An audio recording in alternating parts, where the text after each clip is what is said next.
ಯಾವಾಗಲೂ ಬಿಜೆಪಿ ಸರ್ಕಾರ ಬಡವರ ಪರವಾಗಿಲ್ಲ, ಮತ್ತೆ ಅವ್ರ ಪರವಾಗಿ ಜನನೂ ಇಲ್ಲ. ಈ ಕಾಂಗ್ರೆಸ್ ಸರ್ಕಾರನ ಏನಾರ ಮಾಡಿ ಸಿದ್ದರಾಮಯ್ಯ ಈ ತರ ಆಡಳಿತ ನಡೆಸ್ತಾರೆ, ಯಾವುದೇ ರೀತಿಯಾದೊಂದು ಅನುದಾನ ಇಲ್ಲ, ಆದ್ರೂ ಕೂಡ ಈ ತರ ಸರ್ಕಾರ ನಡೆಸ್ತಾ ಇದ್ದಾರೆ. ಬಿಜೆಪಿಯನ್ನ ಸಹಿಸಕ್ ಆಗ್ತಾ ಇಲ್ಲ. ಸಿದ್ದರಾಮಯ್ಯನವರ ಪರವಾಗಿ ಗಟ್ಟಿಯಾಗಿ ನಿಂತವರು ಯಾರು ಇದ್ರೆ ಅದು ಡಿ ಕೆ ಶಿವಕುಮಾರ್ ಮತ್ತೆ ಡಿ ಕೆ ಸುರೇಶ್ ಅವರು. ಹಂಗಾಗಿ ಅಲ್ಲಿ ಯಾವುದೇ ಕಾರಣಕ್ಕೆ ಒಡಕು ಮತ್ತೆ ಕುರ್ಚಿಗಾಗಿ ಕಾದಾಟ ಯಾವುದೇ ಕಾರಣಕ್ಕಿಲ್ಲ. ಯಾವ ಶಾಸಕರ ಭಿನ್ನಮತವೂ ಕೂಡ ಇಲ್ಲ. ವಿಜೇಂದ್ರ ಅವರು ಈ ತರ ಇದ್ ಮಾಡ್ತಿದ್ದಾರೆ ಅಂತಂದ್ರೆ ಅವರು ಎಲ್ಲ ಕುಟುಂಬದ ರಾಜಕಾರಣ ಮಾಡ್ತಿದ್ದಾರೆ. ರಾಜಕೀಯ ರಣರಂಗ ಅಂತ ಹೇಳ್ತಾನೆ ಇರ್ತೀವಿ. ಬೈ ಎಲೆಕ್ಷನ್ ಕಂಪ್ಲೀಟ್ ಆಗಿದೆ. ಬೈ ಎಲೆಕ್ಷನ್ ನಲ್ಲಿ ಕಾಂಗ್ರೆಸ್ ಎಲ್ಲಾ ಕ್ಷೇತ್ರದಲ್ಲೂ ಅಭ್ಯರ್ಥಿಗಳನ್ನ ಗೆಲ್ಲಿಸಿದೆ.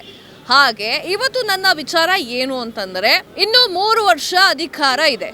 ಸೊ ಹಾಗೆ ಪ್ರತಿಪಕ್ಷದ ನಾಯಕರು ಕೂಡ ಸುಮ್ಮನೆ ಬಿಡ್ತಾ ಇಲ್ಲ.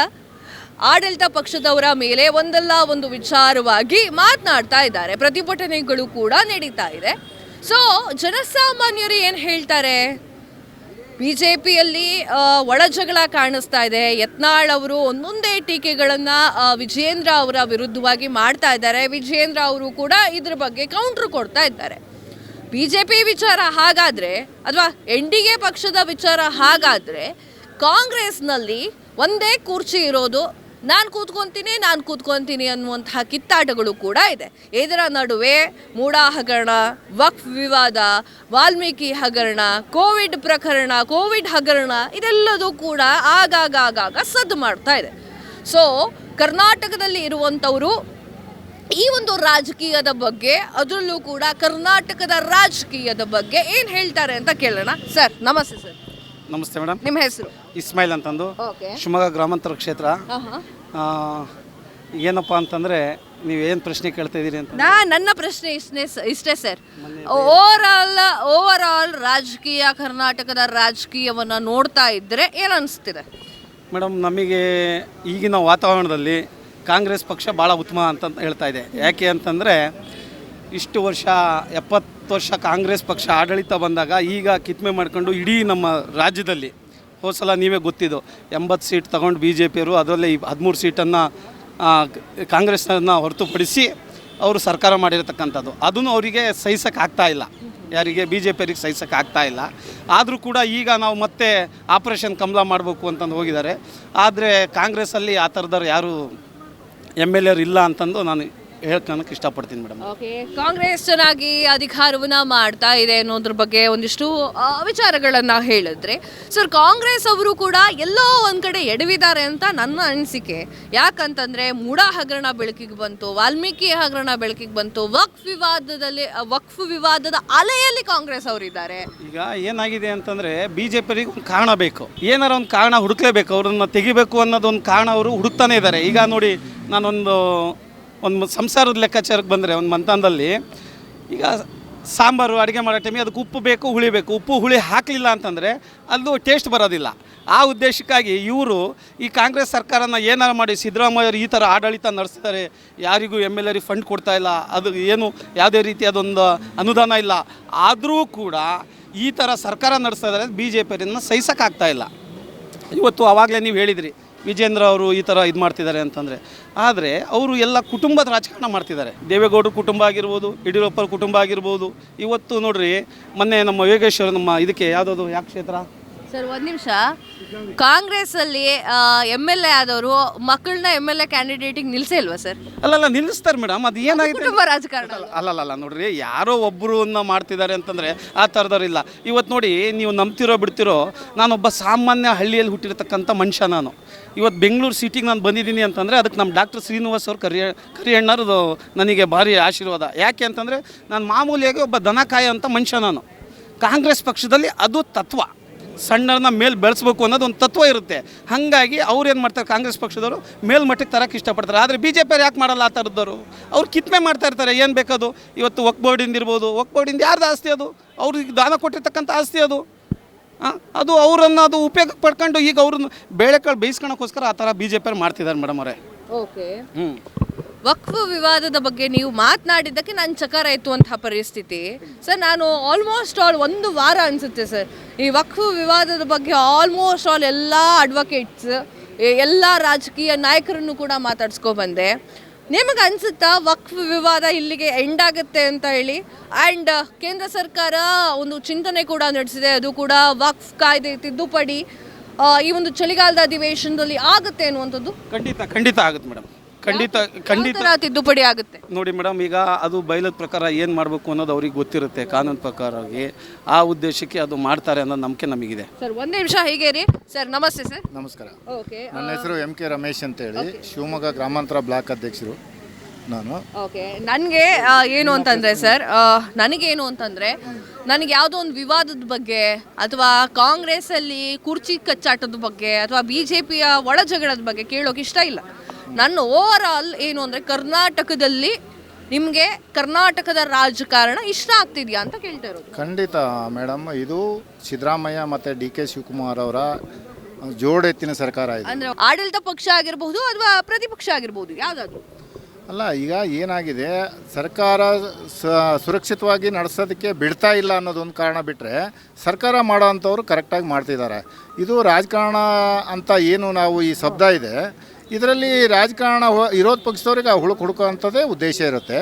ಹಾಗಾಗಿ ಅವರು ನೋಡ್ರಿ, ಯಾವಾಗಲೂ BJP ಸರ್ಕಾರ ಬಡವರ ಪರವಾಗಿಲ್ಲ ಮತ್ತು ಅವ್ರ ಪರವಾಗಿ ಜನನೂ ಇಲ್ಲ. ಈ ಇಡೀ ಕರ್ನಾಟಕದಲ್ಲಿ ಅವ್ರ ಪರವಾಗಿ ಜನ ಇಲ್ಲ. ಯಾಕೆ ಅಂದರೆ ಅವರು ಇವತ್ತಿಗೂ ಸರ್ಕಾರ ಮಾಡಿದರೆ 2 ಸರಿ 3 ಅವಧಿ ಮಾಡಿದ್ರು ಕೂಡ ಬೇರೆಯವ್ರ ಹತ್ರ ಕೊಯ್ಲೆನ್ಸ್ ಮಾಡ್ಕೊಂಡು ಮಾಡಿದ್ದಾರೆ ವಿನಃ ಅವರು ಸ್ವಂತ ಶಕ್ತಿಯಿಂದ ಅವರು ರಾಜಕಾರಣ ಮಾಡೋಕ್ಕಾಗಲಿಲ್ಲ.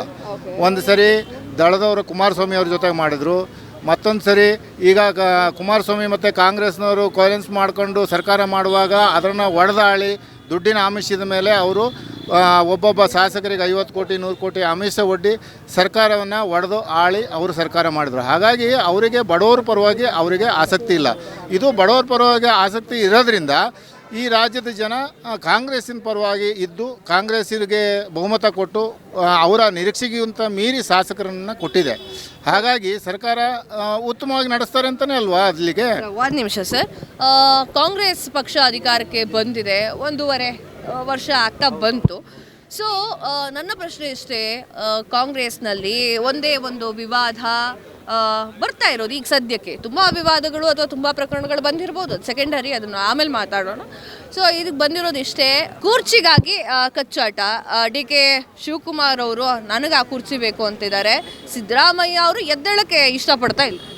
ಖಂಡಿತ ಇದು ಮಾಧ್ಯಮದವರಿಗೆ ಬೇರೆಯವ್ರು ಯಾರೋ ಹೇಳಿರ್ಬೇಕು ಬಿಟ್ಟರೆ ನಮ್ಮ ಪಕ್ಷದೊಳಗೆ ಆ ಥರ ಅಂತ ಸನ್ನಿವೇಶಗಳೇ ಉದ್ಭವಿಸಿಲ್ಲ. ಹಂಗಿರೋದಾಗಿದ್ದರೆ ಅವರು ಸ್ಟಾರ್ಟಿಂಗಲ್ಲಿ ಏನು ಅವರು ಆಸೆ ಇರುತ್ತೆ.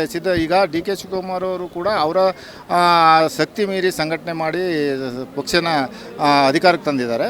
ಹಾಗೆ ಸಿದ್ದರಾಮಯ್ಯನವರ ಅಹಿಂದ ನಾಯಕರು ಅಂತೇಳಿ ಅವರನ್ನು ಕೂಡ ಈ ರಾಜ್ಯದ ಜನ ಮೆಚ್ಚಿ ಅವರಿಗೆ ಜನ ಸಪೋರ್ಟ್ ಮಾಡಿ ಈ 136 ಸೀಟನ್ನು ಮತ್ತು ಈ ಪ್ಲಸ್ಸು ಮತ್ತು 2 ಸೀಟು ನಮಗೆ ಹೆಚ್ಚುವರಿ ಬಂದಿರೋ 138 ಸೀಟನ್ನು ನಾವು ಈಗ ಮಾಡ್ಕೊಂಡಿದ್ದೀವಿ. ಹಾಗಾಗಿ ಈಗ ಬೇರೆ ಏನು ಹೇಳೋಕ್ಕೆ ಸಾಧ್ಯ ಮೇಡಮ್ರೆ, ಈಗ ನಮ್ಮ ಸರ್ಕಾರ ಖಂಡಿತ ಜನಪರ ಇದೆ, ಬಡವರ ಪರವಾಗಿದೆ. ಖಂಡಿತ ಯಾವುದೇ ಕುರ್ಚಿಯ ಆಮಿಷನೂ ಇಲ್ಲ, ಏನೂ ಇಲ್ಲ. ಸಿದ್ದರಾಮಯ್ಯನವರ ಪರವಾಗಿ ಗಟ್ಟಿಯಾಗಿ ನಿಂತವರು ಯಾರು ಇದ್ದರೆ ಅದು DK ಶಿವಕುಮಾರ್ ಮತ್ತು DK ಸುರೇಶ್ ಅವರು. ಹಾಗಾಗಿ ಅಲ್ಲಿ ಯಾವುದೇ ಕಾರಣಕ್ಕೆ ಒಡಕು ಮತ್ತು ಕುರ್ಚಿಗಾಗಿ ಕಾದಾಟ ಯಾವುದೇ ಕಾರಣಕ್ಕಿಲ್ಲ. ಯಾವ ಶಾಸಕರ ಭಿನ್ನಮತವೂ ಕೂಡ ಇಲ್ಲ. ಓಕೆ, BJP ಹಾಗೆ NDA ಮೈತ್ರಿಕೂಟ ಒಂದು ಮಾತಾಡುತ್ತೆ ಸರ್, ಏನು ಅಂತಂದರೆ ಗ್ಯಾರಂಟಿ ಯೋಜನೆಗೆ ದುಡ್ಡು ಇಷ್ಟೆಲ್ಲ ಸುರಿದು ಬಿಟ್ರೆ ಸಾಲ ಮಾಡಿಕೊಳ್ಳುತ್ತೆ ಸರ್ಕಾರ. ಈಗ ಆಲ್ರೆಡಿ ಸಾಲ ಆಗಿದೆ, ಇನ್ನೂ ಸಾಲದ ಸುಳಿಯಲ್ಲಿ ಸಿಕ್ಕಾಕೊಳ್ಳುತ್ತೆ ಸರ್ಕಾರ ಅಂಗಡಿ ಬಾಗಿಲು ಮುಚ್ಕೊಂಡು ಹೋಗಬೇಕಾಗತ್ತೆ ಅಂತ ಹೇಳ್ತಾರೆ.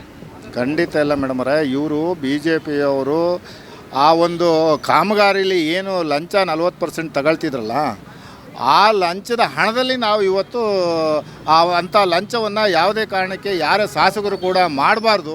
ಅಂಥದನ್ನು ಬಡವರ ಪರವಾಗಿ ನಾವು ಆ ಬಡವರಿಗೆ ಸಾಕಾರ ಆಗಲಿ ಅಂತಕ್ಕಂಥದ್ದು ಮನಸ್ಥಿತಿ ಇಟ್ಕೊಂಡು ಮಾಡಿದ್ದಾರೆ. ಹಾಗಾಗಿ ಯಾವುದೇ ಕಾರಣಕ್ಕೆ ಯಾವುದೇ ಕಾರಣಕ್ಕೂ ಆ ಟೈಪ್ ಏನು ಇಲ್ಲ ಮೇಡಮ್ರೆ. ಓಕೆ ಸರ್, ಇನ್ನೊಂದು ವಿಚಾರ ಸರ್, ನೀವು ಹೇಳಿ, BJPಯಲ್ಲೂ ಕೂಡ ಒಳಜಗಳಗಳು ನಡೀತಾ ಇದೆ. BY ವಿಜಯೇಂದ್ರ ಅವರ ವಿರುದ್ಧವಾಗಿ ಯತ್ನಾಳ್ ಅವರು ಕೂಡ ಮಾತನಾಡ್ತಾ ಇದ್ದಾರೆ. ಸೊ ಯತ್ನಾಳ್ ಅವರಿಗೆ ಕೌಂಟ್ರನ್ನ ವಿಜಯೇಂದ್ರ ಅವರು ಕೊಡ್ತಾ ಇದ್ದಾರೆ. ಖಂಡಿತ ಮೇಡಮ್, ನೀವು ಹೇಳಿರೋದು ಸರಿ ಇದೆ. ಈಗ ನೋಡಿ, ನಮ್ಮ ಕಾಂಗ್ರೆಸ್ಸಲ್ಲಿ ಈಗ ನಮ್ಮ ಸ್ನೇಹಿತರು ಹೇಳಿದಂತೆ 138 ಸೀಟ್ ಇದ್ದರೂ ಕೂಡ ಒಬ್ಬರು ಶಾಸಕರು ಇವತ್ತು ಮಾಧ್ಯಮದ ಮುಂದೆ ಬಂದು ಹೇಳಿಕೆಯನ್ನು ಕೊಟ್ಟಿಲ್ಲ. ಅದೇ ಇಷ್ಟೇ BJPಯಲ್ಲಿ ಇದ್ದಿದ್ರೆ ಒಳಜಗಳ ಸುಮಾರು ಬರೋದು ನಿಮಗೆ ಗೊತ್ತಿದ್ದೇ ಇದೆ. ಇವತ್ತು ನಮ್ಮ ಹೊನ್ನಾಳಿ ರೇಣುಕಾಚಾರ್ಯರಾಗಿರ್ಬೋದು, ನಮ್ಮ ಯತ್ನಾಳ್ ಅವರಾಗಿರ್ಬೋದು, ಅವರವರಲ್ಲೇ ಹೊಂದಾಣಿಕೆ ಇಲ್ಲ. ನೋಡಿರಿ, ಹಿಂದೆ ಏನು ಸರ್ಕಾರ ಇದ್ದಾಗ ಈಶ್ವರಪ್ಪರು ಬೇಕಾದಷ್ಟು ನಮ್ಮ ಕಡೆ ಇಷ್ಟು ಸೀಟ್ ಇದ್ದಾವೆ ಅಂತಂದು ಅವರವರೇ ಒಳ ಜಗಳ ಮಾಡ್ಕೊಂಡಿದ್ರು. ಆದರೆ ನಮ್ಮ ಸಿದ್ದರಾಮಯ್ಯನವ್ರ ಸರ್ಕಾರ ಇರೋದ್ರಿಂದ, ನಮ್ಮ ಡಿ ಕೆ ಶಿವಕುಮಾರ್ ಸಾಹೇಬ್ರು ಇರೋದ್ರಿಂದ ಇವತ್ತು 138 ಸೀಟ್ ಇದ್ದರೂ ಕೂಡ ಒಬ್ಬರು ಶಾಸಕರು ಮಾಧ್ಯಮದವ್ರ ಮುಂದೆ ಬಂದೆ ಇವತ್ತು ನಾವು ಬೇರೆ ಥರ ಇದು ಮಾಡ್ತೀವಿ ಅಂತಂದು ಇವತ್ತಿಗೂ ಹೇಳಿಕೆ ಕೊಟ್ಟಿರತ್ತಂದು ಇವತ್ತಿನವರೆಗೂ ಇಲ್ಲ ಮೇಡಮ್ ಅವರೇ. ಇವತ್ತು ಮೊನ್ನೆನೂ ಕೂಡ ಬೈ ಎಲೆಕ್ಷನ್ ಆಯಿತು, 3 ಕಡೆ ಬೈ ಎಲೆಕ್ಷನ್ ಆಯಿತು. ನಮ್ಮ ಸಚಿವರಾಗ್ತಕ್ಕಂಥ ಜಮೀರ್ ಅಹಮದ್ ಅವರು ಒಂದು ಮಾತು ಹೇಳಿದರು, ಯಾರಿಗೆ ದೇವೇಗೌಡ ಕುಟುಂಬಕ್ಕೆ ಕರಿಯ ಅನ್ನೋದೊಂದು ಮಾತು ದೊಡ್ಡಕ್ಕೆ, ಅದು ಒಂದು ದೊಡ್ಡ ಹಬ್ಬಿಸ್ಬೇಕು, ಅದು ದೊಡ್ಡ ಇದು ಮಾಡಬೇಕು ಅನ್ನೋದು ಭಾರಿ ಇದು ಮಾಡಿದ್ರು. ಕರಿಯ ಅನ್ನುವಂಥ ಮಾತು ಒಂದೇ ಅಲ್ಲ ಸರ್, ಮುಸ್ಲಿಂ ಕುಟುಂಬದವ್ರು ಮನಸ್ಸು ಮಾಡಿದ್ರೆ ದೇವೇಗೌಡರ ಫ್ಯಾಮಿಲಿಯನ್ನು ಖರೀದಿ ಮಾಡ್ತಾರೆ ಅನ್ನೋದು, ಅದು ಸರಿ ಅನಿಸ್ತಾ ಇದೆ ನಿಮಗೆ? ಇಲ್ಲ, ಅದು ಏನು ಗೊತ್ತಾ, ಈಗ ಮಾತಿನ ಜೋಶಲ್ಲಿ ನಮ್ಮ ಜಮೀರ್ ಅಹಮದ್ ಅವರು ಒಂದು ಮಾತು ಹೇಳಿದ್ದಾರೆ. ಯಾಕೆಯಪ್ಪ ಅಂತಂತಂದರೆ, ಈಗ ಅವರಿಗೆ ಒಂದು ಜೋಶು, ಮಾತಾಡೋ ಟೈಮಿಗೆ ನಾನು ಏನು ಮಾತಾಡ್ತೀನಿ ಅನ್ನೋದು ಒಂದು ಇದಿರಲ್ಲ, ಆ ಜೋಶಲ್ಲಿ ಹೇಳಿರ್ಬೋದು. ಬಟ್ ಇನ್ನೊಂದೇನು ಅಂತಂತಂದರೆ, ಈಗ ನೋಡಿರಿ ನೀವು, ಅದೊಂದು ಮಾತಿನ ಕಡೆಯಿಂದ ಕೆಟ್ಟದಾದಂಥ ಪರಿಣಾಮ ಬೀರಿ ಇಡೀ 3 ಎಲೆಕ್ಷನ್ ನಿಂತಿರ್ತಕ್ಕಂಥ ಶಾಸಕರ ಅಂತ ಯೋಗೇಶ್ ಅವರು ನಿಮಗೆ ಮಾಧ್ಯಮದ ಮುಂದೆ ಹೇಳಿಕೆ ಕೊಟ್ಟಿದ್ದಾರೆ. ಜಮೀರ್ ಅಹಮದ್ ಅವರು ಹೇಳಿರೋ ಮಾತು ಒಂದು ಕಡೆ ಒಳ್ಳೆಯದಾಗ್ಬೋದು, ಒಂದು ಕಡೆ ಕೆಟ್ಟದಾಗ್ಬೋದು ಅಂತಂದು. ಆದರೆ ಅದು ಯಾರು ಈ ಜನ ಬುದ್ಧಿವಂತರು, ನಮ್ಮ ಕರ್ನಾಟಕ ರಾಜ್ಯದ ಜನ ಬುದ್ಧಿವಂತರಾಗಿದ್ದರಿಂದ ಇವೆಲ್ಲ ಬಿ ಜೆ ಪಿ ಹಚ್ಚತಕ್ಕಂಥ ಮಾತಿದು, ಇದಕ್ಕೆ ನಾವು ಯಾರೂ ತಲೆ ಬಾಗಬಾರ್ದು ಅನ್ನೋ ವಿಚಾರವನ್ನು ಅವ್ರ ತಲೆಯಲ್ಲಿ ಇಟ್ಕೊಂಡು ಇವತ್ತು ಎಲ್ಲದು ಅತಿ ಹೆಚ್ಚು ಬಹುಮತದಿಂದ ನಮ್ಮ 3 ಕಡೆ ಕ್ಷೇತ್ರದಲ್ಲಿ ಕಾಂಗ್ರೆಸ್ ಪಕ್ಷವನ್ನು ಗೆಲ್ಲಿಸಿದ್ದಾರೆ ಅಂತಂದು ಈ ಕರ್ನಾಟಕದ ರಾಜ್ಯಕ್ಕೆ ನಾವು ಮತ್ತೊಮ್ಮೆ ಕೈ ಮುಗಿದು ಅವರನ್ನು ನಾವು ವಂದನೆಯನ್ನು ಹೇಳಬೇಕಾಗಿ ಇಷ್ಟಪಡ್ತೀನಿ.